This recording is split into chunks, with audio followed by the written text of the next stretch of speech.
Time check, 6:15 in the morning, Konghe Patchoy. Holiday ngayon. Dito kami sa Mount Pulag, January 23. Medyo tumataas na ang temperatura. Hindi kami nakatikim ng yelo ngayon. Last night daw, isang gabi, nag-yelo. Siguro, mga 3 degree. Pero ngayon, 5 degree lang ang pinakamababang temperatura this morning. Kami ngayon, kakagulo-gulo. Lahat busy sa picture.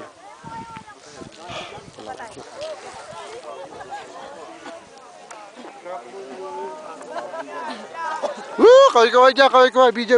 Woo! Kaway-kaway. Yo! There. Video. Bossing, oh. So cute. Dapat may gumagalaw. After 10 years. After. Daanan namin to. Yo? Pinag-ipunan. Sa amin ng Mount Pulag. Mount Pulag. Mount Pulag. May mga bagong meaning na yan. Nangyari na rin. Hindi inaasahan. Salamat. Saka yung pil. Saan binasag. Sa aming pil mo.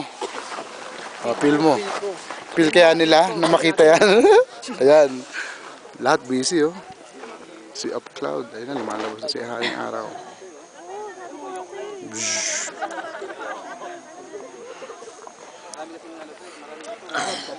Wagsak na.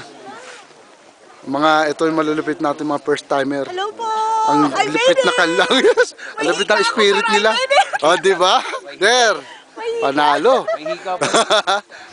Woo! Mula from campsite, umakyat kami ng less than 30 minutes. Buti na iwan namin mga gamit. Medyo titirik-tirik na rin. Sakit sa tuhod. 3 araw na kami umakyat. So, ito na. Pakita natin yung malulupit na ito kami sa kabilang side.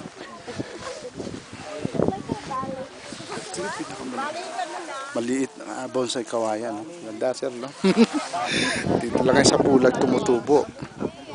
Si Up Cloud, ito na siya.